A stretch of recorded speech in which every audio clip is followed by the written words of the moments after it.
시청자 여러분 안녕하십니까? 뇌는 동물과 식물을 구분짓는 가장 중요한 요소 중 하나입니다.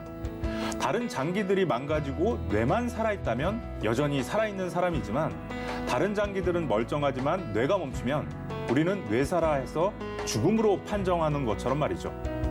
과거부터 뇌에 대한 비밀을 파헤치기 위한 연구가 계속되었지만 아직까지 그 비밀을 다 풀지는 못했습니다.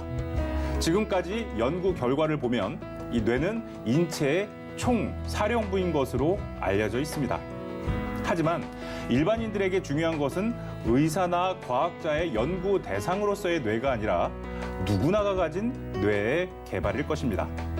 21세기에는 이 뇌를 어떻게 활용하느냐에 따라 나의 삶이 또 경쟁력이 달라질 수 있습니다. 21세기의 화두인 뇌. 뇌교육 분야의 전문가를 모시고 얘기 들어보겠습니다. 잠시 후에 만나보시죠. 우리 몸 전체 질량의 2%밖에 차지하지 않는 작은 기관, 바로 우리 몸을 컨트롤하는 뇌입니다. 우리는 뇌를 얼마나 사용하고 있을까요? 1890년대 하버드 대학교 심리학자 윌리엄 제임스가 우리들 대부분은 자신의 지적 능력을 조금밖에 발휘하지 않는다는 글을 썼습니다. 문제는 1936년 카네기 인간관계론의 서문에 사람은 뇌의 10%만을 사용한다는 윌리엄 제임스의 주장이 담기면서 이 이론은 대중들에게 가장 뿌리 깊은 오해로 자리 잡았습니다. 21세기 뇌과학이 밝혀낸 가장 놀라운 발견 중 하나는 인간의 뇌는 환경과 교육으로 바뀔 수 있다는 겁니다. 이를 뇌 가소성의 원리라고 부릅니다.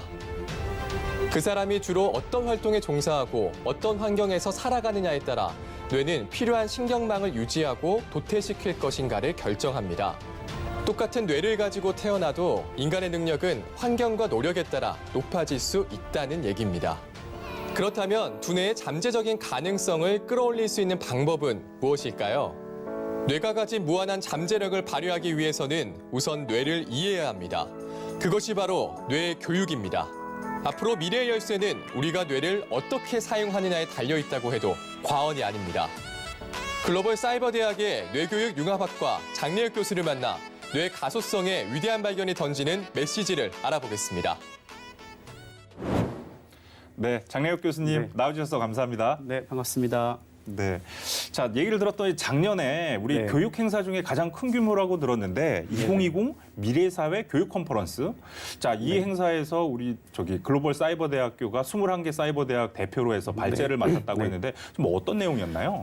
네, 코로나로 교육의 일대 전환이 왔었죠. 네. 온오프라인 교육 경계가 허물어지고 포스트 코로나 시대의 교육의 미래에 대한 다들 의문점을 물음표를 갖고 있는 시대에 사이버 대학이 평생 교육 기관으로서가 아니라 미래 대학의 한 축으로 이제 인식 전환이 되면서 그 한국의 20년 역사의 사이버 대학 중에 좀 새롭고 혁신적인 교육 모델과 특성화를 갖고 있는 이 내교육 특성화 네. 글로벌 사이버 대학교가 네. 대표로 발제를 하게 되었습니다. 네. 그 관련된 내용을 또 네. 네. 네, 소개를 하셨던 이승원 거죠? 총장님께서 네. 그 코로나 뇌와 교육의 미래 가치라는 주제로 네. 그 본교가 갖고 있는 이런 한류 선도 대학과 네. 또 이런 홍익 철학을 기반으로 실제 인간 뇌에 변화를 주는 뇌교육의 다양한 사례를 네. 제시하였습니다. 아, 네.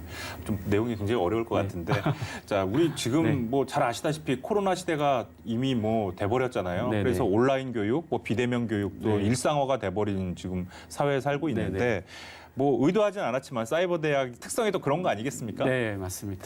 자, 최근에 뭐 얘기를 들어보니까 K 미네르바 대학 선포 뭐 네. 이런 또 거를 하셨다 그랬는데 네. 자, 뭐 어떤 비전을 좀 담고 있는 건가요? 어떤 내용인가요? 국내 대학에서는 이제 최초로 K-미네르바 비전 선포를 했는데요. 지금 인류 지구촌에서 가장 미래 대학의 상징으로 이제 미네르바 스쿨을 꼽고 있는데 그 한국형 미네르바에 대한 비전이 필요하다. 우리가 이제 남을 따라가는 지금 한국의 위치가 아니기 때문에 한국의 어떤 고유의 정체성을 갖고 미래 대학의 인프라를 접목한 형태. 그래서 20년 역사의 사이버 대학 노하우 그리고 한국의 어떤 정체성에 기반한 프로젝트형 이것을 이제 한국형 미네르바 스쿨의 기본 방향으로 잡고 그 글로벌 사이버 대학교가 이제 한류와 인간 역량의 변화, 이 내교육 두 축을 네. 특성화로 갖고 있습니다. 네. 이 두 축을 접목하고 지금 코리아 브랜드가 너무나 높아지고 있어서 그렇죠. 한국의 실제적인 더 문화를 접하려고 하는 또 한국의 이 머리 좋기로 유명하지 않습니까? 네. 한국의 어떤 이런 인간의 역량 개발에 대한 이런 것들을 궁금해 많이 하고 있습니다. 그래서 그런 외국인들과 이런 수요, 국제 교류, 네. 그런 공동 프로젝트 이런 것들을 지금 모델을 세우고 있는 과정입니다. 네, 알겠습니다. 자, 누구나가 가진 인간 뇌의 올바른 활용과 개발을 통한 사회적 가치 창출에 주력하고 있는 글로벌 사이버 대학 뇌교육 융합학과의 이 장래혁 교수님과 자세한 얘기 이어가도록 하겠습니다.